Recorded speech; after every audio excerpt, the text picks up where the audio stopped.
Бишкектин четинде жаңы конуштар бир топ. Кызыл китеп ала элек көптөгөн үйлөр бар да. Президент өзү буга чейин кызыл китеп берилиш керек деп айткандар бар. Бишкек мэриясы бул маселени чече албай, Айбек Жунушалиевдин башы эки эмес. Бир адам белегин түрүп, баш оту менен кирип иштегенде чечилет. Ким ал бир киши? УКМКнын төрагасына эле ошол киши камчылап, Бирөө же экөө же үчөө болбойт деп атат да. эң баш сабында Бишкек шаарынын мэри Жунушалиев Айбек турган. Кайсы бирин жарайт деп атат, кайсы бирин жарабайт деп атабы ошондо? Эмне үчүн архитектура жалпы ген план түшүрөт, ар бир үйгө участок номер берет. Бул жерде мамлекеттик кээ бир органдарындагы катышы бар го дейм. Өйдө жактагы чоң адамдардын кулагы чыгып калат көп учурда. Жер мафиясына кириптер болгон адамдар чалган ботколору барбы? Чоң ботколорду ошолор чалып, ошонун айынан Бишкек шаарынын четинде 103 жаңы конуш болду да. Таш ийипке жеткирбей эле чечүүчү мындай бир тарап болуш керек го дейм мен. Байлардыкын бузган жок, кедейлердикин бузду. Соттор чечсе,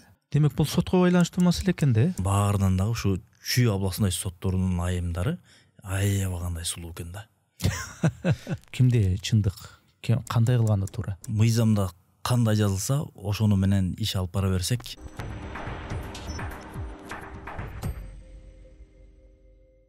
Ассаламу алейкум, урматтуу көрүүчүлөр, урматтуу катталуучулар. Биз кезектеги пикирлешүүбүздү, маектешүүбүздү баштайбыз. Менин аты жөнүм Эрнис Кыяз. Кезекте коногубуз бар. Менимче бул дагы өтө мындай бир актуалдуу бир маселелерди сүйлөшкөнгө бир себепчи болгон бир конокту чакырдым деп ойлойм. Ал актуалдуу маселе эмне десеңиздер, бул Бишкек шаарындагы баягы жаңы конуштар маселеси да. Ошол теманы сүйлөшөйүн деп мен Мирбек Осмоновду чакырганмын. Саламатсыңбы? Ассаламу алейкум. Саламатсыздарбы? Мирбек Осмонов 1986-жылы Ысык Көл облусунун Жети Өгүз районуна караштуу Дархан айылында туулган. 2004-жылы орто мектепти аяктагандан кийин Кыргыз улуттук агрардык университетин бүтүргөн. Андан соң Россиянын Урал шаарындагы Токен институтун аяктаган. Азыркы учурда Кыргыз улуттук университетинин юриспруденция факультетинде 2-курста окуп жатат. Эмгек жолун 2009-жылы Кыргыз радиосунда кабарчы болуп баштаган. 2011-жылдан 2021-жылга чейин Замана студиясында теле алып баруучу жана кабарчы болуп иштеген. 2021-жылдан бүгүнкү күнгө чейин Ак Ордо 3 конушунда квартал комитетинин төрагасы болуп эмгектенет. 2024-жылдын июнь айынан тартып 2025-жылдын сентябрына чейин президенттин администрациясында консультант болуп иштеген. Мындан тышкары жер мунапысы боюнча республикалык комиссиянын мүчөсү. Мирбек ошол заманада иштеп атканда деле ошондой социалдык маселелерди көтөрүп, ошондой жүргөнсүң да. Анан кийин өзүң ошол Ак Ордодо жашап атканың үчүн эле ошол Ак Ордонун маселесин көтөрүп, анан кийин ушундай болуп калдыбы же Ак Ордодон башка дагы Бишкектин четинде жаңы конуштар бар да. Ошолордун дагы маселелери бар. Алардын бири-бириникине окшош, ошол эле инфраструктура, башка суу маселеси дегендей, жол маселеси. Бир эле Ак Ордонун эмес, жалпы жаңы конуштар маселесин сүйлөшөбүз да, ошондо. Ооба, жалпы Бишкек шаарынын тегерегинде бүгүнкү күндө 103 жаңы конуш отурукташып калды. Ошол жердеги баардык маселе менен маалыматым бар жана бир эле Ак Ордо конушу эмес, ошол башка конуштардын дагы көйгөйлүү маселелерин чечкенге элге жардамымды берип жүрөм. Анткени буга чейин дагы президенттин администрациясында 1 жыл 3 ай контракттык негизде иш алып бардым.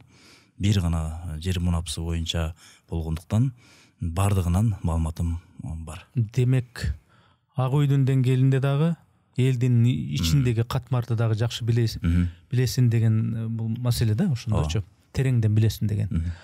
Анан эми Бишкектин четинде жаңы конуштар бир топ, өзүң айткандай. Анан кийин бирөөсүнүн бир дагы юридикалык маселеси чечилелек, бирөөсүнүн дагы бир ошо мыйзамдык мындай бир шаарга киреби же тияга кошулабы, ушундай арасат акыбалда тургандары да бар. Кайра жогору жака үн катып, мындай жыйналып алышып, биздин маселебизди уккула деп бир топ ушундай акциялар болуп атты да. Анан бүгүнкү күндө кандай ошондо маселе бул маселе?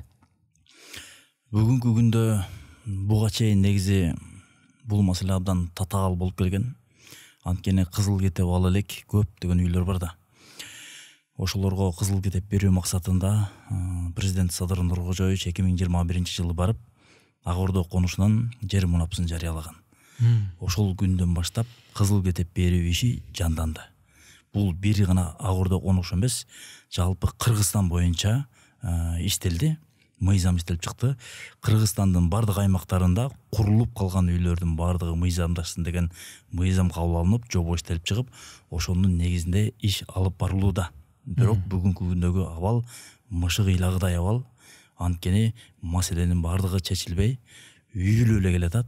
Көпчүлүк маселе чечилди дегени менен андан дагы чоң бул жерде маселе бар. Анын бардыгы көпчүлүк учурда коомго ачыкка чыкпай келүүдө. Эмнеге президент өзү буга чейин биз ушул азыр YouTube'да да бар, архивтерде бар, YouTube'тун буга чейинки тасмаларына көрүп калабыз. Бул маселени чечип бергиле. Кызыл китеп берилиш керек деп бир топ айткандар бар да. Эмнеге ошондой чечилиш керек десе анан дагы эле маселе чыгып атат.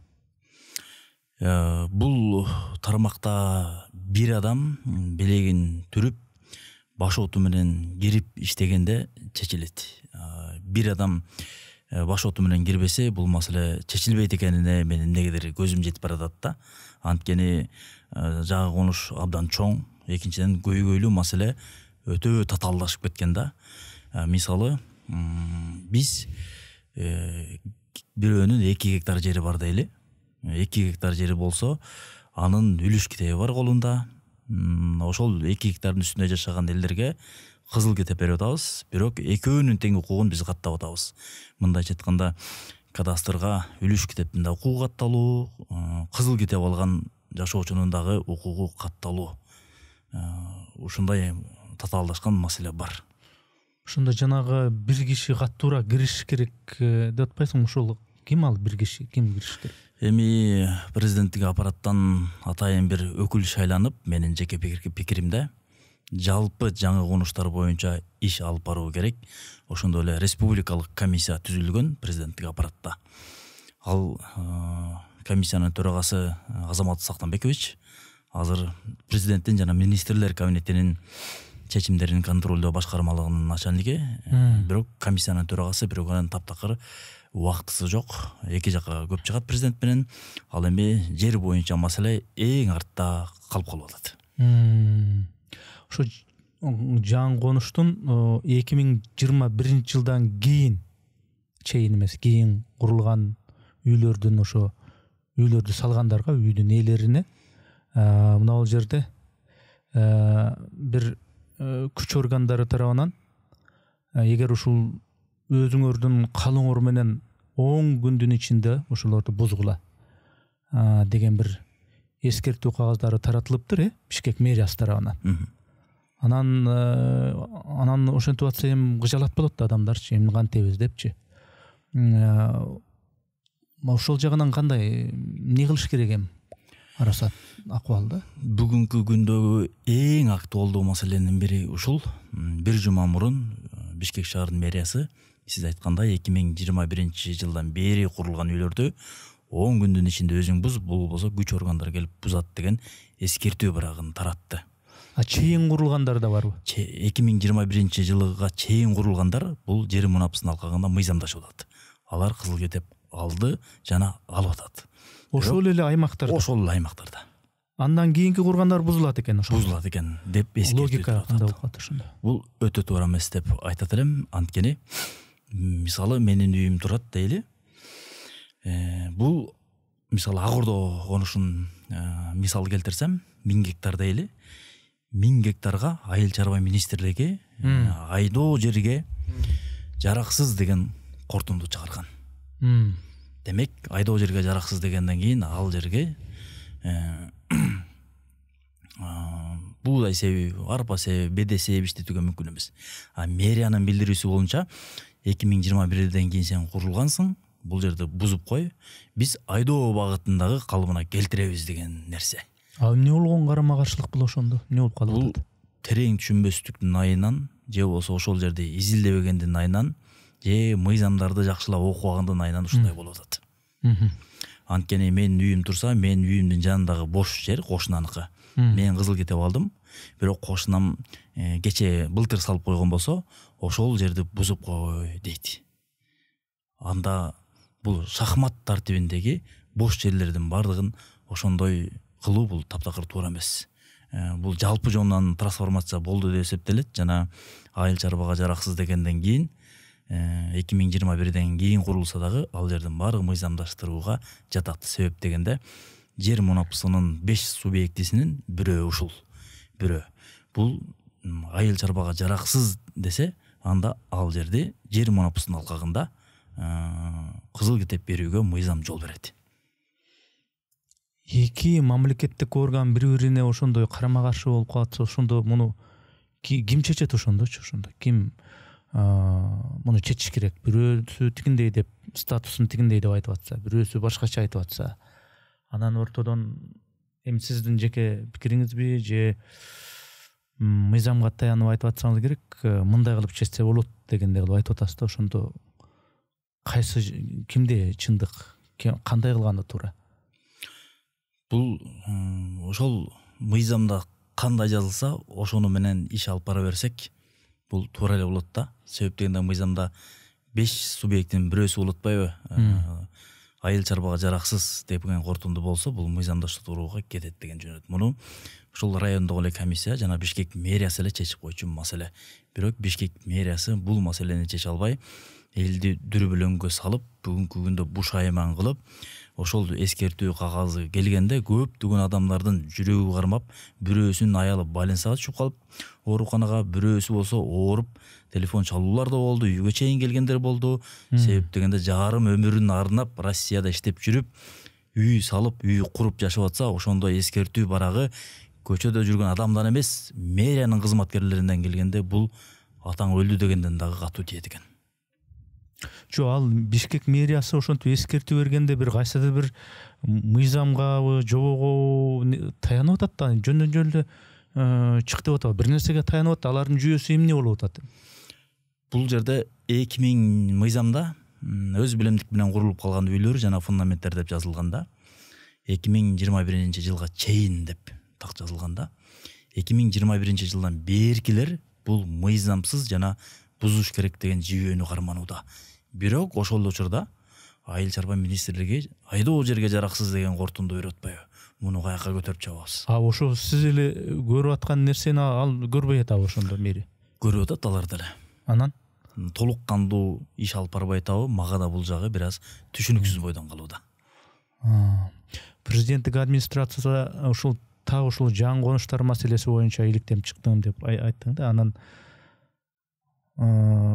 президенттин деңгээлинде, балким ошо мэриядан жогору турган бир мамлекеттик органдарга бир кайрылдыңарбы? Бул мэриянын деңгээлинде чечилбесе, анан муну ким чечет? Кайсы жогорку инстанция чечет муну ошондо?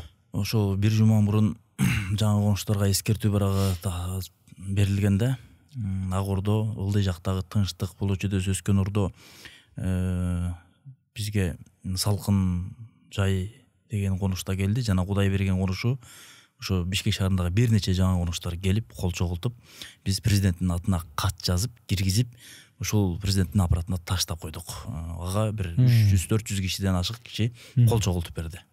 Анын жообун алдык биз да, күтүп атабыз. Мындай күч органдары, прокуратура тарабынан кандай чаралар көрүлүп атат? Бул ишти алып барууда прокуратура органдары түзмө түз киришип, түздөн түз багыт берүүчү орган деп түшүнөм. Себеп дегенде, мисалы, Лелин районундагы жер мунапысы боюнча комиссия бар. Комиссия өзүнүн ишин так кылдат алып барат. Бирок ошолорго көмөк көрсөтүп, ошолорго жардам кылып, колдон буттан алып, прокуратура жетелесе болмок. Мындайча айтканда, жаңы басып келаткан баланы чуркап жетелетип үйрөтүп койсо, чуркап кетет кичинекей бала. Ошол сыяктуу дагы прокуратура ошол эле комиссияга ошондой колдоо көрсөтүш керек болчу, бирок мен андайды таптакыр көрө алган жокмун. Бул прокуратуранын иши жардам бербей эле, үйрөтпөй эле, мындай жаш балдарды, жер комиссиясындагы стажы азыраактарды көрсөтүп, мына бул жерден мындай, муну кылыш керек деп көмөк көрсөтпөй, ары жакка барып бөйрөк таянып, кой кайтарган койчунун таягындай таянып күтүп отурат. Кайсыл жерден мүдүрүлсө ошол жерден баса калайын дегендей эле көрүнүш. Садыр Жапаров, президент Садыр Жапаров бул боюнча өзүнчө тапшырма берип, ушуну мыйзамдык жагын карагыла деп, анан ошо карагандан кийин бир мунапыспы, бир мыйзамдык бир документ иштелип чыккан да. Ошол жана мунапыс деген, ошол бар болсо, эмнеге ошол аткарылбай атанда, же андан дагы кошумча дагы бирдеме ойлоп табыш керек ба анда, ушул чечилиш үчүн дагы бир мунапыс керек ба деп, дагы бир мыйзам керек ба үстүнө. Эми бул эмнеге ошондой болуп атат? Ушул эле мыйзам жетиштүү болгону ушуну биз майын чыгара иштете албай атабыз, жакшы окуй албай атабыз. Мен азыр айткандай эле прокуратура кызматкерлери дагы жетелеп үйрөтүп, жол салып, жолду көрсөтүп койбой, ошонун айынан биз тыгында калып атабыз. Ошол учурда жаңы мыйзам кабыл алыш үчүн анда жогорку кеңешке барыш керек, жогорку кеңеш мыйзам кабыл алыш керек. Же болсо ал мыйзамды башында эле жакшы, жогорку кеңеш жакшы иштеп чыкса болмок, бирок чийки болуп калган менин пикиримде ошол мыйзам. Ошол үчүн ушундай мүчүлүштүктөр, кыйынчылыктар болуп атат да. Демек, ошондо тактоо иретинде да президент Садыр Жапаров жер мыйзамын, ушул жана мунапыс мыйзамын иштеп чыккыла деп тапшырма берди. Ал мыйзам иштелип чыкты, бирок ал мыйзам иштебей атат, толук кандуу иштебей атат деп айтсак туура болот. Тигил же бул мамлекеттик органдарды, мэрияны, тияк-биякты айтып койбостон, балким фамилияларды, конкреттүү кишилерди айтаттырсыз, мисалы үчүн ким ошон бирөө да эми. Ооба. Бирөө же экөө же үчөө болбойт деп атат да. Ошо ким ошондой болуп атат? Бул жер укуктук мамилелерди жөнгө салуу мыйзамы иштеп чыккандан бери жобо чыкты, жер мунапысы боюнча жобо. Ошонун эң баш сабында азыркы Бишкек шаарынын мэри Жунушалиев Айбек турган. Себеби ал Бишкек шаарынын мэри болуп келгичекте президенттик аппаратта республикалык комиссиянын төрагасы болчу. Мэр болгонго чейин ошол жакта болчу да. Ошол иштеп аткан учурда ушул жобо иштелип чыгып, эң ушул жер мунапысынын түптөлүшүнүн нак башында өзү турган бул киши. Ошол президенттик аппаратта Айбек Жанышбекович иштеп аткан учурда активисттерди бат-баттан кабыл алып, кыштын ызгаар суугунда Сокулук акимиятына барып, элдин баарын чогултуп, ошо кызматкерлерди түнкү саат 9-да ит өлгө турган суукта чогулуш өткөн. Ушундай иштеген да, ушундай берилип, ошол ак Ордо конушун кыдырып кайра жакшы иштеп берди. Ал эми мэр болуп келгенден кийин кайсы кара теке сүздү билбейм, ошону менен жер боюнча чачадыктагы калдык, көңүл деле бурган жок. Толгон токой маселе чыгып атканын билет, бирок мурдагыдай көңүл бурган жок. Мени ошол аябай таң калтырып келет да. Эмне үчүн жер боюнча эң маселенин башында туруп, анан Атердин алкагында кошулган аймактарды дагы беш колдой билип, анан мурдагыдай көңүл бурган жок. Эмнеге таштап койду, же өгөй эненин балдарындай көрдү деген бир суроо туулат менде. Оштун мэри мисалдаткым келип атат да, жанагы Ак Буранын боюндагы үйлөрдү бузчусун бузуп, сүрчүсүн сүрүп ушундай кылып атпайбы? Анан бул бир четте анын саясий эрки деп атат. Бирок ошол эле учурда мындай ошого мүмкүндүк берүүчү дагы мындай бир вертикалдык бир байланыш бар да бар. Өз башынча эле ошондой кылып аткан жок да. Анан кийин ушул Ак Ордонун маселесинде эмнеге андай болбой атат, же бул жерде баары бир баягы ошо сүрүлүшү керек деген эскертүүлөр бар. Бул мыйзам тарапта болуп атабы балким, же чындап эле ал үйлөр болушу керек эместир. Мындай карагандачы, мыйзамга каршы келген. Ошентейин десем, жанагы чейинки үйлөр кала берет деп атат. Андан кийинки үйлөр болбошу керек деп атат да. Анан ошого муну мындай бетме-бет отуруп алып, кайсы бир атка минер менен, кайсы бир тиешелүү баягы чече турган бир киши менен бир сүйлөшүлүп көрүлдү бул мындай негизи. Логиканы тереңден түшүнө албай кетем да көп учурда. сиз айткандай эле бул бүтүндөй китепти алып берсеңиз. Бул ак ордо жаңы конушу деп коеюн. Аймагы үйлөр салынган, жыш үйлөр салынды. Ушунун баарына айыл чарба министри корутунду чыгарды, айдоо жерге жараксыз деп. Анан шахмат тартибинде үйлөр салынды дагы. Ушунун арасында бош участоктор калып калды. 2021ден үйлөр курулуп калды. Анын баарын бузуп туруп биз комбайн киргизип же болсо бедесепкинге такыр болбойт да. Анан бул багытта ошол үйлөрдүн кайсы бирин эртерээк курулуп калганын эми адамдардын үй куруу мүмкүнчүлүгү да каргандай да, акчасы тапканда фундаментин коёт. Акырын бирөөсү эрте, бирөөсү кеч ошентип курулуп калды үйлөр. Анан кайсы бирин жарайт деп атат, кайсы бирин жарабайт деп атабы ошондо? Ооба. 2021-жылга чейин эле ушул конуштагы курулгандарды, башка конуштарды бул ак ордо эле эмес, тегерегиндеги, Бишкек шаарынын тегерегиндеги баардык жаңы конушка тийиштүү. 2021-жылга чейинкиси жарайт, андан кийинкиси жарабайт дейт. Анда суроо 2021ден кийин былтыр курулуп калса, анда эмне үчүн архитектура жалпы ген план түшүрөт, ар бир үйгө участок номер берет. Ошол участок номер аркылуу райондогу комиссия баардыгын тактап, ашматтыкын, ташматтыкын каттап кызыл кетебин берет. Ортосундагы бош калган эшматтыгы калып калат, себеби ал шартка жараша эч нерсе курулуп элек болчу. Бирок анда архитектура ген план жүрүп атпайбы? Аны каяка алып барабыз? Ошол аймак боюнча, көчөмө-көчө. Көчөмө-көчө. Схемасын жийип атат, бүт барын түшүрүп атат. Айыл чарбага кортунду берип атат. Анан буну каяка алып барабыз? Ошо бир эле ак ордону эле сүйлөй бергендей болбойлу. Негизи жалпы дагы маалымат бере кетсек да, ошол Бишкектин тегерегинде канча жаңы конуш бар, алардын юридикалык маселелери чечилгени, чечилбегени боюнча барбы? Жалпы бир маалымат. Ушинтип арасат турганы боюнча же бир эле ушул ак ордо эле калды? Бүт жаңы конуштардыкы окшош. Коёндой окшош да.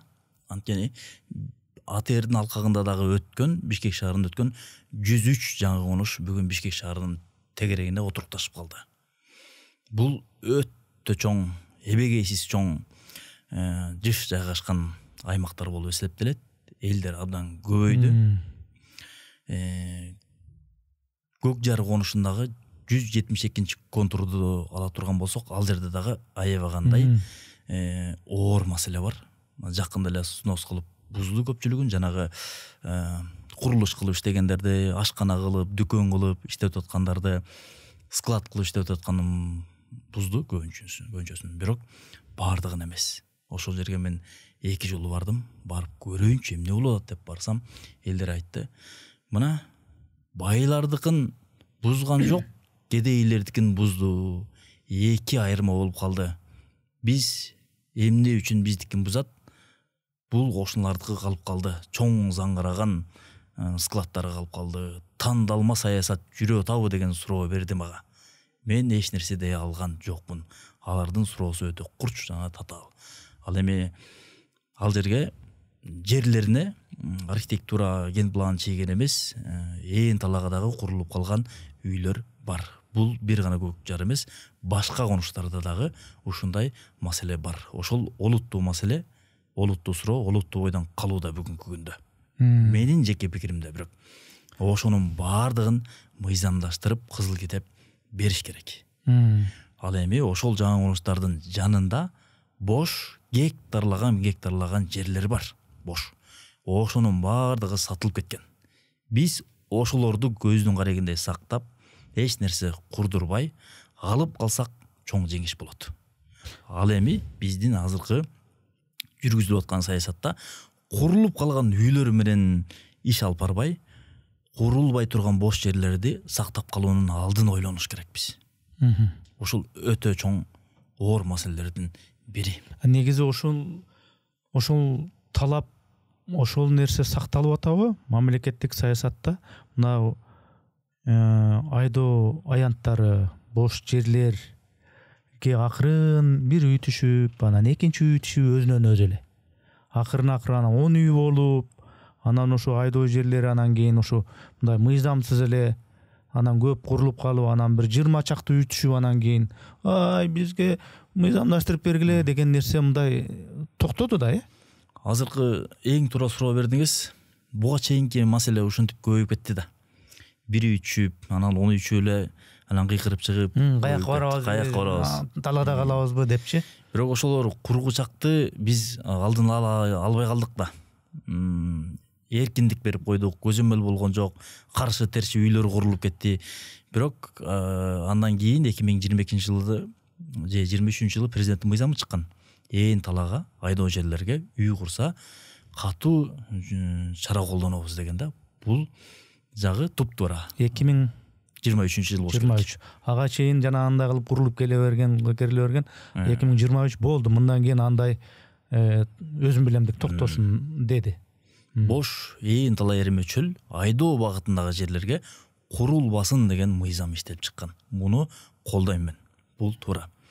Ошол жерлерди биз бүгүн карап көзөмөлгө жүргүзүп калбасак болбойт. Бирок көзөмөлгө жүргүзүү жагы дагы бизде өтө начар да.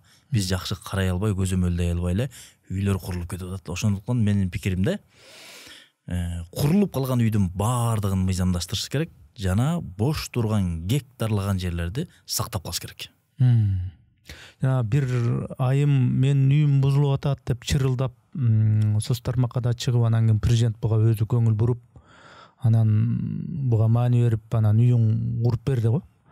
Андан кийин ошого окшогон эле башка тагдырлар болушу мүмкүн да. Башка үйлөр мындай бузулган жокпу?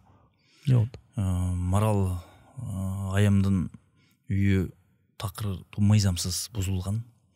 Негизи өтө иликтеп көрдүк аны. Ал кошунасы, сотко берген кошунасынын жери кызыл китеби бар, бирок анын жери Гагарин көчөсүндө болуш экен. Гагарин көчөсү келатат, жолду чоңойтолу, жол чоңойот дегенде аны айдоо багытындагы жерге отургузуп койшкан.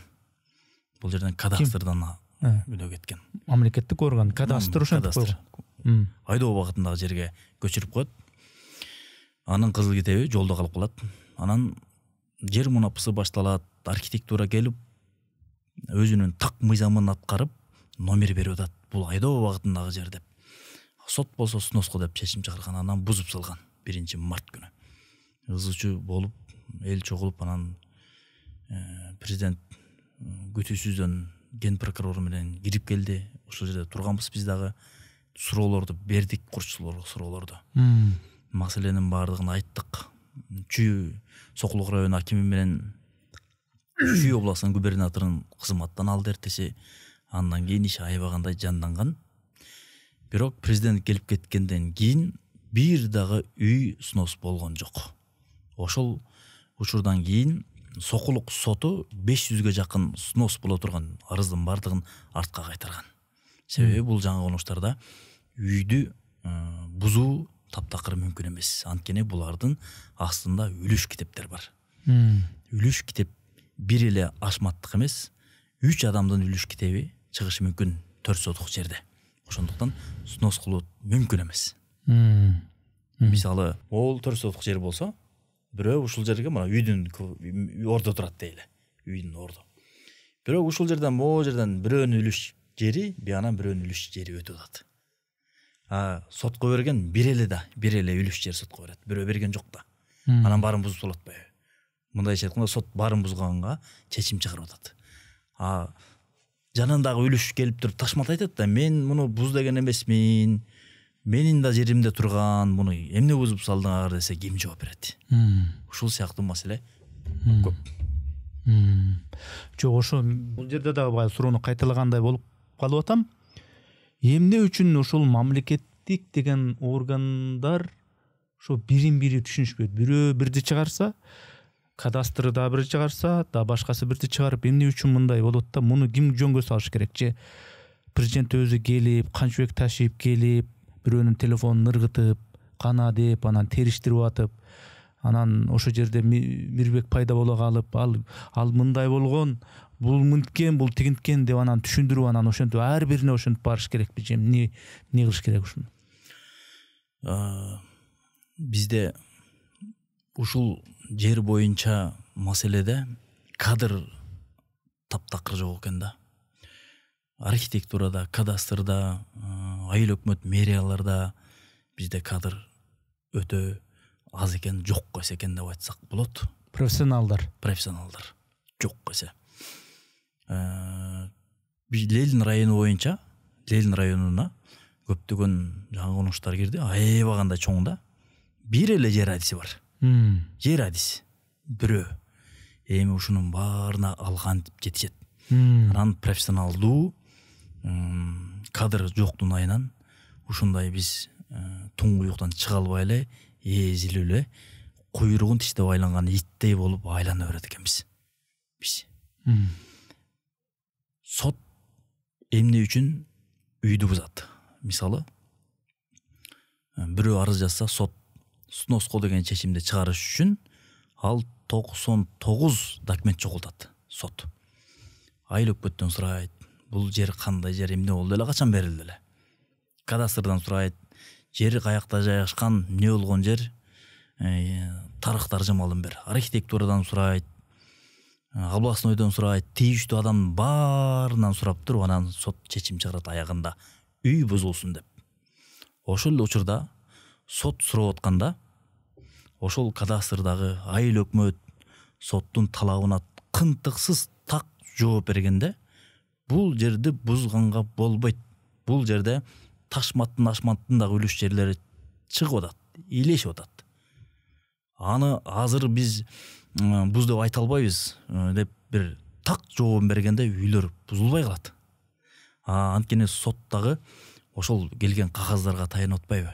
Биз болсо жетиштүү соттун талабына жооп бере албагандыктан шашма болуп үстүртөн эле ташматтыкы, ашматтыкы деп эле кичинекей кагазды бере беребиз.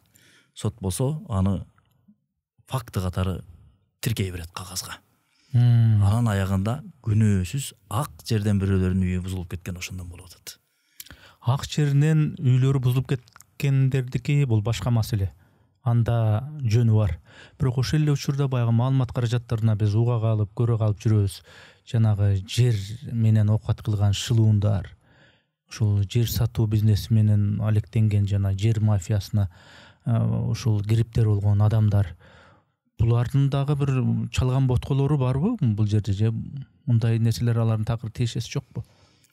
Эң биринчи чоң ботколорду ошолор чалып, ошонун айынан бүгүнкү күндө Бишкек шаарынын четинде 103 жаңы конуш болду да.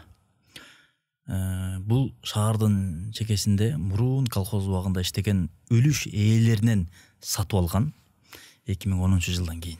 Анан куруттай кылып майдалап саткан, анан бөлүп туруп саткандагы, анан карапайым мага окшогон адамдарды ала бер мыйзамдашат десе, биз ала берет экенбиз да.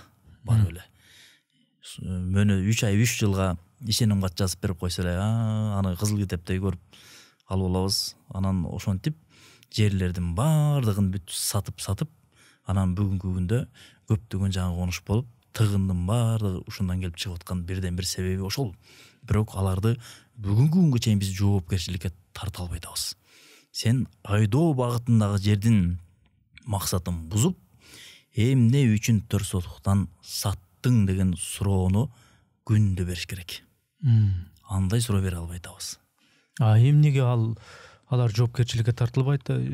Такыр эле тартылбай атабы же тартылгандар да бар, бирок толук түрдө тартылбай атабы? Тартылгандарды көрдүм өз көзүм менен. Ашып кетсе 1 жылга жетпей чыгат экен булар. 1 жылга жетпейт дагы чыгып кетет. Ош базарга барып келгенде эле экен да алардын. Отуруп келмей, камакка отуруп келмей. Отуруп келгени бир Ош базарга тийип эле кайра келгендей болду. Кайра чыгып эле ошол эле кайра сатып берет. Анан булар көп эмес, саналуу бир 15 эле аял бар да. Ошол 15 эле аял Бишкек шаарынын тегерегин боткого чалып койгон. Аларды камайын десе, мыйзамда мөөнөт өтүп кеткен кылмыштын. Ошол бир маселеси бар. Мөөнөт өтүп кеткенине байланыштуу биз иш козгой албай атабыз деп.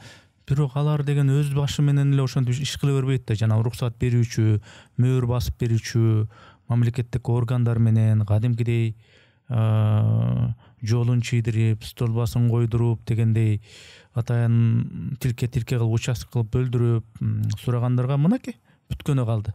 Мына эртең бүрсүгүн эле бул мыйзамдашат, ала бергиле деп ошентет го дейм. Мындай бул жерде мамлекеттик кээ бир органдардын дагы катышы бар го дейм. Же өздөрүнчө эле кыла береби? Жок, өз алдынча эч нерсе кыла алган эмес бар.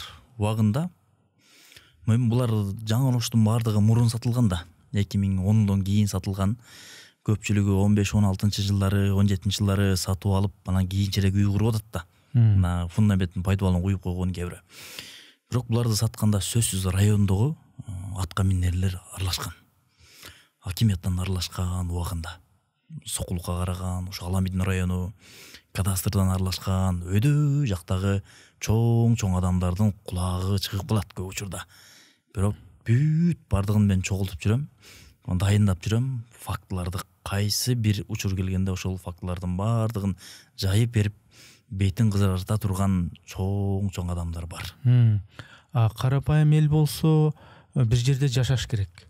Үйү жок болсо, батирден батирге көчүп жүрсө, анан могул жерде жер сатылат десе алып, ага болсо улам бир тапканын алып чаптап, бир анан ким фундаментин куюп, анан кышын куюп, анан чатырын жаап, ошентип атып эми баягы мындайча айтканда курмандык болгон ушу карапайым эл болуп атат да, туурабы?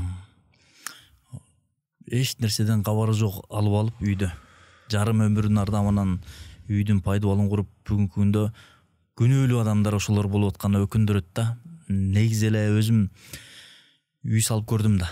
Үй салдым, кирдим, башыман өттү. Мен да салгам да, өзүм ошого айтып сурап атканым. Анан бул өтө оңой нерсе эмес экенин көрдүк. Оор нерсе.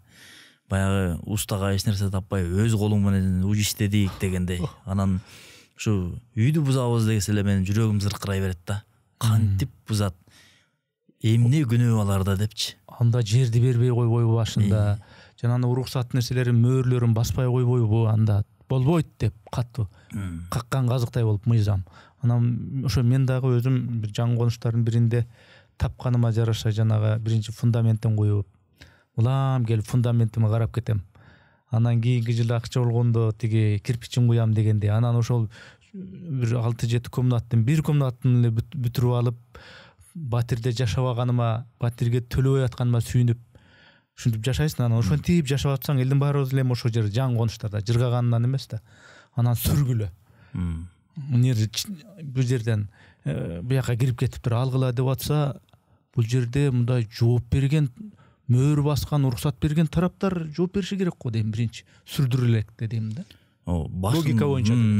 Туура айтасыздар. Башында көзөмөлдү ошондой жүргүзүш керек болчу да. Улуттук гвардиянын аскерлерин тизип, мына бул жер деген бул кооптуу аймак, бул деген стратегиялык аймак болуп эсептелет жаңы конуштар. Солдаттарды тизели, күнүнө бир мал кайтаргыла, бир мал эмес 3 мал кайтаргыла, алып калалы деген нерсе болгон эмес. Каршы тершиле сатып кете берген. Анан бул негизи эле жаңы конуштун элдерине биз аяр мамиле жасаш керек да. Себеп дегенде жаңы конуштун эли 2005 жылдагы төңкөрүшкө, 2010 жылдагы, 2020 жылдагы төңкөрүштөргө өтө активный катышкан. Ошонун баарын өз көзүм менен көргөм. Анан мисалы микрорайондо жашаган адамдар чыккан эмес. Бир гана өтүк кийип алып, ошол лай кечип келген жаңы конуштун адамдары катышып берген. Демек бүгүнкү күндө буларга биз аяр мамиле жасап, жана маселесин ыкчам, ылдам жакшылап чечип бергенге аракетибизди кылышыбыз керек. Эми баягы Ак Ордо жаңы конушу боюнча бул өзү мындай оңой аймак эмес да. Мындай жайгашуусу өтө татаал аймактардын бири. Ошол аймакка арест болгон эле, камакка алынган деп айтканда. Камакта калган. Анан кийин сиз болсо Фейсбукка чыгып, пост жазып, мен ушу жакта баягы окууга баргандай болуп эле каттап атам. Ушу маселени ушул камактан чыгарыш үчүн деп ушинтип жазып аттыңыз. Анан эмне болду? Ошо баары толугу менен аресттен, камактан чыктыбы ошондо? Биз мен Жолдош Турдубаев деген мырза менен биргеликте өтө оор маселе экенин сезип биз баштадык. 300 гектар жер камакта болчу. Жолдош Турдубаев дейсиңби? Активист. 300 гектар жер камакта болчу. Биз мына 4-жылга кетип баратат. күндө сотко барып катышып, доору жазып, ошол жер камагын 30 гектарга чүрдүк. 300 гектардан 30 гектарга. 30 гектарга бул мэриядан же болсо сокулук акимчилигинен юристтер ал маселе менен катышкан жок да. Мындай көчөдөгү активисттер чечти деп тартынбай, уя албай так айта алам, анткени менде ар бир сотко катышкан соттун бир том болду, соттун чечимдери, күчүнө кирген соттун чечимдери бар менде. Демек, мага эч ким президент дагы сын айта албайт. Себеп дегенде, соттун чечимине эч кимдин киришкенге жана сындаганга акысы жок болуп эсептелет. Ошондо кандай болуп эле, ошо макул болуп эле ошондой кылып жерлерди камактан чыгарып ийдиңиз? Мындай акча бердиңизби же коркуттуңузбу, же ушу журналист экен деп коркуп кеттиби, президенттик администрацияда иштеген экен деген кандай параметрлер менен ал камактан чыгып кетти жерлер? Жерлерди жок, эч кандай сунуштаган жокпуз, коркуткан да жокпуз. Биз доо арыз жазып эле сотко, башында биз Сокулук сотунда болдук да. Сотко кайрылдык. Сокулук сотунун судьялары соттордо эле эл үчүн иштейт экени көрүнөт да. Карап туруп ыраазы болосуң. Сокулук соту мына Төрөгө баштаган Боронбаев, Осмоналиева деген мыкты судьялар дагы эл үчүн иштеп, далай аресттерди, жер камагын чечип берди. Ал мурда деле ошол жерде эле иштеп аткан сотторбу экен, же жаңы келген соттор? Жаңы келген соттор. Мурдагылар анда жок. Мурдагылары жок. Мурдагылар жок. Азыркылар келип. Анан бул маселеде сотторго дагы оор да чечим кабыл алышчы. Себеби бияка чечейин десе үлүш ээси турат. Биягын чечейин десе азыркы жашаган кызыл кетип турат. Кантип чечем деген дагы суроолор туулат да, алардын дагы чечимдеринен мындай туңгуюкка таштаган оор нерселер болду, бирок ошого карабай бүт бардыгын мунапыстын алкагында, мыйзам алкагында эл тарапка чечип беришти. Демек, ошончо чечилбей аткан ошол арест, камак маселесин ошол соттор чечсе, демек бул сотко байланыштуу маселе экен да, соттордун кандай экендигине байланыштуу экен анда. Маселе келип эле. Сот аркылуу коюлган нерсенин бардыгын сот чечет. Ошондуктан бардыгын соттор чечип атты. Кылмыштын алкагында коюлган маселе болсо, анда райондук ички иштер бөлүмүнө барып, робудалардан кылмыш ишин баягы илгери ачылып калып калган кылмыш иштер да, анын баарын кыскарттырып, анан доо арызды сотко алып барып, анан соттон чечип аттык. Эми бир эле жаңы конуштун маселеси эмес да. Бишкектин четинде көп жаңы конуштар бар, чечиле элеги бар, Анан ошондо баягы мурдагы эски соттор чечпей эле келатыптыр. Анан жаңы соттор болгон жерлер чечилип аттыр деп мен түшүндүм да, ушундай логика менен. Анан дагы ушу чечилбей аткан, соттору карабай аткан, жакшы соттор чечип, жаман соттор чечпей аткан жер кайсы аймактар? Бул жерде мурунку соттор жерлерди камакка коюп кеткен. Арестке коюп кеткен. Анан атеринде которулуп келет го соттор. Которулуп келген соттор, жаңы соттор, ошо мурунку катары менен коюп кеткен жер камагын азыркы соттор бүт бардыгын чечип берди. Мен ушул учурдан пайдаланып дагы ушул Сокулук сотуна, Чүй областной сотторго аябагандай ыраазы болуп кетем да. Элдин тагдыры, элдин маселеси, элдин өтө көйгөйлүү жагдай экенин билип, көрүп, анан чечим кабыл алып беришет. Арест маселесинде камагында бат чечип беришет. 1-2 процесс менен чечим кабыл алышат. Аресттен чыгаралы, камактан чыкты деп. Бул бир жерди, мисалы үчүн 2 гектар жерди камактан чыгарыш үчүн кээде 6 ай убактым кетет мен. Бизде 6 ай чуркайбыз. Көптөгөн жерлерге барасың, кагазын чогултасың, көп маселе. Кайра артынан барып чыгарып, анан сот чечим кабыл алгандачы, мындай балалуу болгондой сүйүнүп каласың да. Эми баягы элдин көйгөйү, карапайым элдин маселеси деп жалпы жонунан айтып беребиз. Бирок ошол элдин арасында дагы ошол силер жашаган жаңы конуштун арасында мыйзамсыздык менен мыйзамды көзүнө илбегендер, мисалы үчүн үлүш китеби бар. бирок ал жерлерди бөлүп сатып анан үлүш китебин бербей эле өзүм билемдик кылып аткан ушунда же андан башка бир мисалдар барбы мисалы үчүн? Үлүш китептерин неме ал жер үлүштерин сатты, убагында көрдү пайдасын. Өз каалоосу менен барып кадастрга өткөрүп койгондор бар. Ошол эле учурда сатып пайдасын көрүп, үлүш китебин өз каалоосу менен өткөрбөй кучактап отургандар дагы бар. Аны эмне үчүн ал ошо жайыт ошондо үлүш жерлерди сатарын сатып, бөлүп сатып туруп, анан өзүндө ошо үлүш китебин кучактап отура бериш керек. Аны сурай турган орган жокпу же кала береби? Түшүнгөн жок. Өзү алып отура береби ошо. Ошол үлүш китебиңди эмнеге кучактап отурасың, саттым пайдасын көр деп айтканга киши жок. Аны дагы камчыбек Ташиев барып камчылап телефонун ыргытып, "Эй, эмнеге кучактап отурасың сен? Сага 2 күн уруксат берем. Ушул үлүш китебиңди барып кадастрга өткөр" десе, 2 күндөн кийин кадастрда 70-80 киши кезек күтүп турат болуш керек. Бул маселени эми ал Ташиевке жеткирбей эле чечүүчү мындай бир тарап болуш керек го дейм.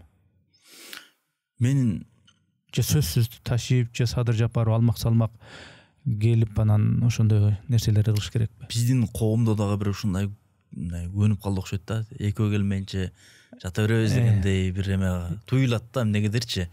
Кылыбызды киши айта албайт деппи? Бул жер маселеси негизи бүгүнкү күндө чечилбейт.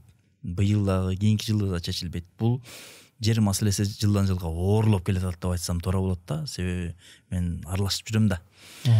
Бул маселесин жер мунапсынын төрагасы деп ошол УКМКнын төрагасына эле өткөрүп берсек туура болот го. Ошол анан ошол киши камчылап кайра кыйкырып өкүрүп кайра барып анан иш жылбаса негизинен маселе оорлоп баратат. Үлүш китеп алгандар менен жана кызыл китеп алгандардын ортосунда дагы ызы чуу болуп атабы? Ызы чуу бар. Себеп дегенде үлүш китеби да катталуу, кызыл китеби да катталуу. Чектөө коюлуп калган, код мындайча айтканда. Ал киши кызыл китеп алат, тиги Ташматтын үлүш китеби өткөрүлөк болсо, ал үйүн банкка кое албайт, сата албайт, дарения кылып баласына мурас катары өткөрүп бере албайт. Бир гана мектепке, бала бакчага барганга эле жарайт. Ага эл суроо беретпайбы? Кантип чечет бул маселенин жолу кандай? Үлүш китебин кучактап отурбай, өткөр деп бирөө барып кыйкырмайынча бул чечилбей атат. Бул өтө оор маселе да. Генерал барып анда бир кыйкырыш керек экен да. Бир кыйкырыш керек. Бир кыйкырса аны каздык болуп калат. 5 кыйкырыш керек менин оюмча. Анткени эл суроо беретпайбы? Мен кызыл китеп алдым, урматтуу президент дейт.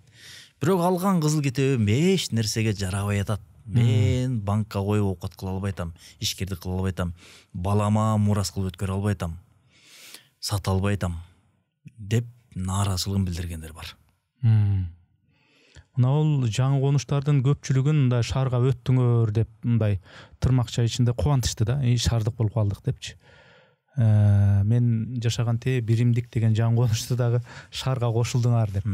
Эми ошол силерди мисалы үчүн ошол Ак Ордону шаардын карамагына өттүңөр дейт. Анан кандай болду? Шаар сыяктуу эле болуп калдыңарбы же ат эле шаар заты баягы боюнчабы? Акыбалы, инфраструктурасы? Башында шаарга өткөндө абдан кубануу болду. Биз мындай шаардык болуп калат турбайбызбы деп. Городской. Өзүбүздү мындай башкачараак сезебизби деп ушундай бир толкундануу болду. Көрсө шаардыктар бизди өгөй эненин балдарындай же токолдун балдарындай эле көрдү да. Анткени кучагын жайып тосуп алып, могу жерим момундай деп ошол эле архитектура, шаар департаментке бардыгына тийиштүү да болчу бүт. Ошондой мамиле кылбай, кагып силкүү, орой мамиле кылуу, силер бияктан келбедиңерби деп айткандарды угуп аттым. Мындай эмнегедир бир эми өзүлөрүнүн боорун алып келатат да. Эмичи эмнегедир билбейм.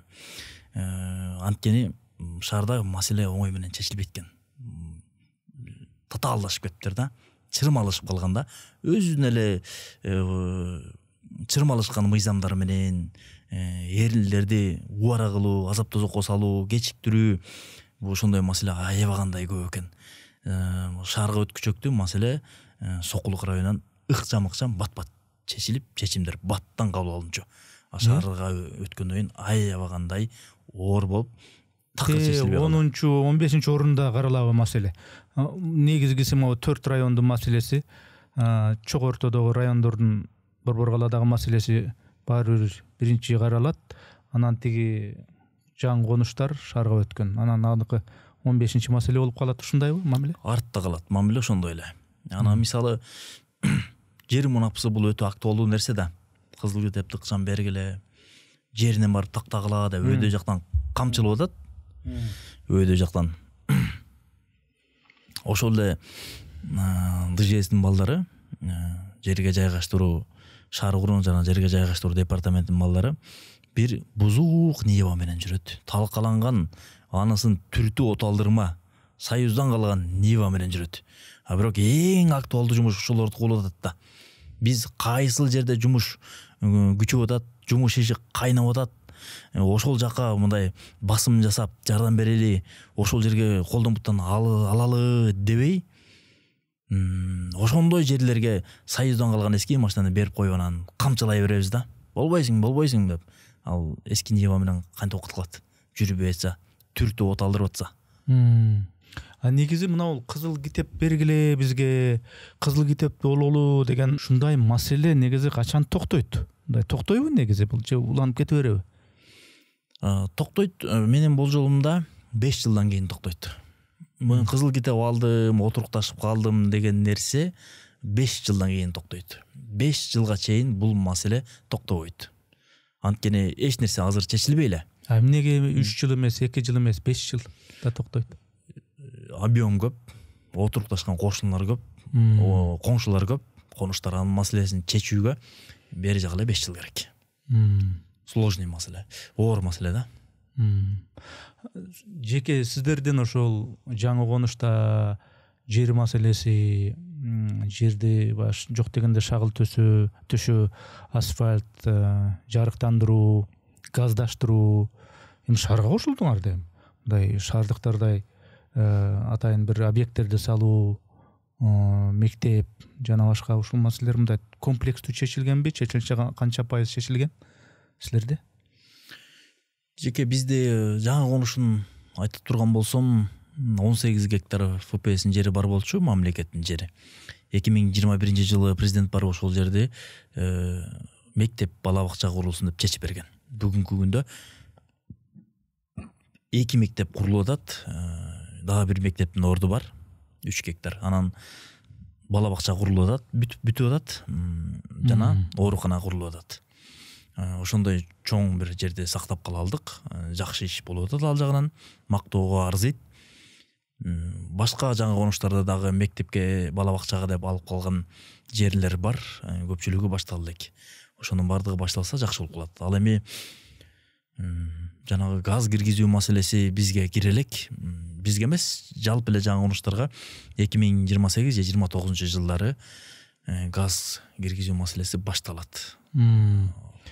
Эми Европага барсаң, Германияга барсаң, жаңы конуш деген бир аймагына бир өтсөң, мындай өтө иреттүү, мындай шаардан айырмасы жок. Жолу жолдой, жарыгы жарыкта, эми сонун эмечи. Эми мисал катары айтып атам да. Бизде мисалы үчүн жаңы конуштарда ошо эстетикалык көрүнүшү, жаңы конуш болсо деле, шаардын четиндеги бир шаарча болсо деле дейм да. Эми бизде бирок баягы алыбай алына жараша дегендей, алы жеткени баягы 2 комнат көкүнө салып, там салып ошентип жашаганы бар. Чампалап жанагындай пескоблоктон салганы бар. Ар кандай жапканы бар дегендей. Ошол жагы мындай сиз эми президенттик администрацияда иштедим деп атасыз, журналисттиктеги тажрыйба бар дегендей. Анан бул ушул жаңы конуштар маселесин чыккысынан бери аралашып жүрөм деген.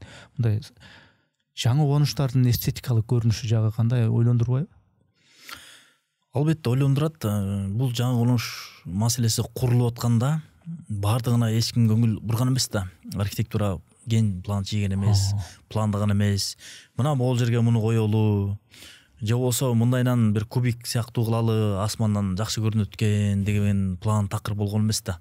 кандай болсо ошондой курула берген, жайылып кете берген, эч ким көңүл бурган эмес убагында, баардыгы жай баракат болуп жашай берген, чоңоюп атат деп эч ким караган эмес. Анан эл жанагы өзү сатып алгандан кийин жана үлүштүн ээлери кандай сатса ошондой сатып алып, каршы тириши болуп көптөгөн жолдордогу тупик болуп калды. Анан тыгын маселеси менен ыш маселеси ошондон келип чыкты да. А жердеги жыргаганыман жылкычы болуптум дегенде көмүр жагат көпчүлүгү. Анан көмүр болсо абага көтөрүлөт. Анан кышта жыл сайын мына азыр көзбү, кыш келери менен баягы эле ыш болуп жатып калабыз. Тон чокусуна барып карасаң Бишкек ыш. Ушул маселе кантип чечилет? Азырынча ушинтип оокат кылып турабызбы же кандай болуп калат? Бишкек Борбор шаары Бишкек ошо сиз айткандай тоодон караганда ылдыйраак жайгашкан экен да. 103 жаңы конуш Бишкектин бүт айланасын тегеректеп турат. Баардыгы көмүр жагат. Түтүндүн баардыгы өйдө чыгат дагы келип эле шаардын үстүндө туруп калып атат. Анан газ системасын киргизүү керек. Тез аранын ичинде да бул эме. Анан газга киргизгенде дагы газга баардыгын өткөрсөк натыйжалуу болот го дейм. Бирөө өтүп калганын көчөдө бир киши газга өтсө 10 киши көмүр жага берсе да болбойт. Ал үчүн көмүрдү жанагы жуулган таза көмүрдү иштеп чыгып балыкчыдан биз ошо бышырып ошондой көмүргө өтсөк, ошол келген көмүр менен газдын баасы бир болуп калат. Анан экөө тең болуп калгандыктан анан биз газга өтөбүз. Газга өтмөйүнчө бул маселе газдаштыруу системасы толугу менен жаңы конуштарга отурукташмайынча бул маселе чечилбейт, ыш маселеси. Жаңы конуштардын дагы бир эң актуалдуу көйгөйлөрүнүн бири бул суунун таңкыстыгы. Бул жагы кандай болуп атат силерде суу маселеси? Суу маселесинен ар бир жаңы конуштун эли сууну дагы светти дагы булар өзү курган да, өзү чыгарган. Жерден чукутуп алып, анан бургулап бир фирмага берип акчаларын, анан суу чыгарып, өзүлөрү ошол шлангларды жолго салып, столболорду, зымдарды өзүлөрү тартып келип, акча чогултуп эле отурукташып калган. Анан ар кимиси өзүнүн каражатына жараша сууну чыгарган жерден. Демек, кимдир бирөөнүкү ошол айылга жооп берет, кимдир бирөөнүкү айыл ичи көбөйүп кетип, суу жетишсиздиги келип чыгат. Эми мунун баардыгын мэрия өзүнүн баласына алып, өзүлөрү каттап, сууну дагы светти дагы толугу менен мамлекетке алып, бир системага салуу иши уланып атат. Бул туура. Антпесе бул дагы өтө кооптуу, өтө коркунучтуу нерсе болуп эсептелет сууну кулагы. Себеби ошол суу чыккан жерде канчалык адам көзөмбөлдөп атат, ким карап атат деген дагы маселе бар да. Бирбек мырза, эми дагы бир маселе ушул Бишкектин тегерек чети жаңы конуштар дебедикпи? Ошол жаңы конуштардагы жолдор шаарга келет. Анан баягы эле тыгын маселеси, пробка деп коебуз го. Анан бул маселе жылдан жылга мындай чоңое береби же мунун бир эффективдүү жолу барбы муну чечкендин? Бул жылдан жылга көбөйөт тыгын маселеси. Анткени жаңы конуш абдан көбөйдү. 103 жаңы конуштун бир 70% отурукташты бүгүнкү күндө. Дагы 30% отурукташы элек. Эми дагы 30% отуруктаса мындан дагы көбөйөт тыгын маселеси. Себеп дегенде ошол жаңы конуштарда мектеп, бала бакча жетиштүү болбогондуктан баардыгы шаар ичине ташып атат. Балдарын мектепке, бала бакчага ташып атат дагы. Ошонун негизинде тыгын келип чыгып атат. Андан сырткары биз бир эле жерге үйлөр өтүрбүз да. УКМК, Ички иштер министри, билим берүү, Тышкы иштер министри, жазуучулар союзу деген сыяктуу биякта жогорку кеңеш бүт бардыгы мына кадастрдагы борбордун так ортосуна келди. Бияктан Манас проспектисинен көчүп бир жерге эмнегедир мурун ушундай туура эмес отурукташып калганда, ошонун баардыгын шаардын төрт бучуна чачыратсак жыйынтык береби деп ойлойм да. Алыс чачыратып. Демек баары ошол бир жерге келишет. Бир жерге келгенден кийин машина тыгын болот. А ошол нерселер шаардын чет-четине чачыратса, машинанын тыгыны аз болмок деген логика. Университет дагы бир жерде биздики. бардыгы бир жерде. Университеттер болсо башка мамлекеттик имараттарды биз аябагандай шаардын четтерине чыгарып бошотсок туура болот деген ойдомун. Анткени бир эле кетет, кайра бир кетип атат да. Андан сырткары мына ууруу маселеси жаңы конуштарда өтө актуалдуу. Уурулук. Ушул маселе мен жаңы конушка уурулук эле эмес, менимче кылмыштуулук. Ошо жанагы 2 кишини өлтүрүп кеткен, бул кылмыштуулук. Ак Ордодон болбоду. Кылмыштуулук маселеси, анын ичинде ошо уурулук маселеси боюнча. Муну кандай? Коопсуздук болуп атат да, баягы элечи. Коопсуздук маселеси кандай жөнгө салыныш керек? Мен Ак Ордого көчүп баргандан бери ушул уурулук маселесине аябагандай көңүл бурдум да. 2 күндүн биринде эле чалышат. Ууру келиптир үйүмө дейт. Барсаң алтын акчасын уурдап кеткен болот. Ошол ууру кайра эле 6 айга жетпей чыгып кеткен болот. Демек кармалып туруп, анан камалып кайра чыгып кетет. Себеби уурулукка биздин мыйзам кичине жеңилдик берилип калыптыр да. Мен сунуш берет элем да, ушул тоок менен кой уурдагандар мурунку мыйзам менен кала берсин. Ал эми акча менен алтын уурдагандарды 15 жылдан кем эмес биз камакка алыш керек. Ошентип коомду бир мындай ууруларды мына 15 жыл деген нерсе менен биз бир силкип коркутуп ошону жөнгө салып албасак, ууру биринчиден кармалбайт экен. Экинчиден уурулар өтө акчалуу экен. Мыйзам жеңил болуп калыптыр аларга. Демек, ушул жагын биз кылдат, иликтеп, изилдеп, акча менен алтын уурдагандарга өтө көп срок мөөнөт калыбына келтирсек, бул натыйжалуу болот го. Анткени мына кече жакындагы Ак Ордодо бир бала кирип 2 кишини өлтүрдү. Ал эмнеге бардың десе, акчага дейт. Демек, ал ойлогон да, мен акча алып уурдап чыксам болот, 2 жылдан кийин кайра чыгып кетем деген нерсе анда калыптанып калган. Сен бирөөнүн үйүнө алтын менен акчаны уурдадыңбы, сен анда 15 жыл камалышың керек деген нерсени ишке ашырыш керек. Мына ушул орунда кече бир адвокат келип подкастыма келди. Мен ага бирок башкача суроо бердим. Могу өлүм жазасын колдонуш керек, антпесе жанагындай үрөө учурган кылмыштар жасагандар токтобой атат депчи. Анан эми мен ошол эле суроону башка өңүттө берем да. Жана уурулардын тыйылышы үчүн 15 жылдык ошо отуруп чыгыш керек. Ошондой киргизиш керек деген сөз болуп атпайбы? Анан биздин өлкөдө мындай соттор, коррупцияга баткан соттор адилетсиз, каалаган мыйзамын каалаган жака чоюп кое берет. Анан ошондой сот системасында 15 жыл камалсын жана уурдагандар дегенди киргизип койсок, анан күнөөсү жок эле адамды бул уурдаган дедиртип соттор, адилетсиз соттор, коррупциялашкан соттор ошентип койсо, жөн эле садага чабылып кете бербейби? Муну адилеттүү бир соттор бар өлкөдө ишке ашчу нерсе эмеспи бул? Мурун соттордо ушундай көп укчумун. Бирок мен азыркы соттордо адилеттүү соттордо так кесе айта алам да. Көрүп жүрөм, аралашып жүрөм. Азыр адилеттүү сот системасы бизде кадимкидей орноду. Соттордун да соты болот дегендей кадимкидей мыйзамга таянып, мыйзам чегинде иш алып барып, таразанын так ташындай караган соттор аябагандай көп экен. Болгону биз ошол сотторду барктап кадырын биле албайт экенбиз. Себеп дегенде сотторго биз бүгүнкү күндө жетиштүү шарт түзүп бере албайбыз. Алардын мен мына Бишкек шаарынын ичиндеги райондордогу бүт сотторго катышып жүрөм. Иштеген иши ошолордун ордун мышык ыйлагандай абалда да. Бир залда киши аябагандай көп да, булардын жумушу ушунчалык көп. Бир залда сот качып койгулачы өтүп кетейин деп кыры менен басып жүрөт, элдерди аралап жүрөт. Процесске баратат да. Кийимин кийип алган, колунда журнал, анан мынтип жол берет да. Бирок ал ошол элдердин арасында масы соосу кылмышкери, кылмышка шектүүсү деле, мурун бирөөнү уурулук менен соттогени деле аралашып жүрө берет да. Биз демек андай шарт эмес, башкачараак шарт түзүп берип, анан ошол эле эң эле жөнөкөй нерсеси делолор архивтери батпай калды. Буттарына чалынып, иштеп аткан жерин көрсөңүз, жанагы жардамчылыгы кыздары мондайнан делолорду аттап анан барышат. Мүдүрүлүп чыгат да. Биз жакшы шарт түзүп бере албай атабыз. Анан кече жакында эле айлыктарын көтөрдү. Бул аябагандай жакшы нерсе.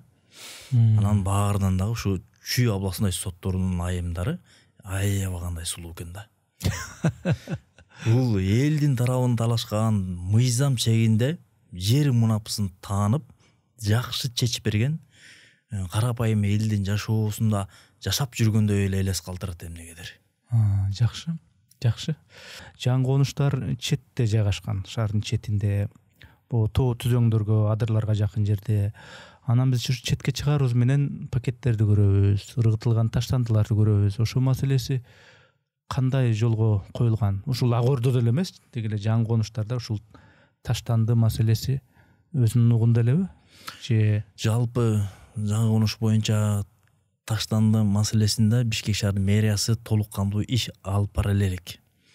Азыркы темп менен иш алып бара албайт. Себеп дегенде жетиштүү техника буларда дагы жок.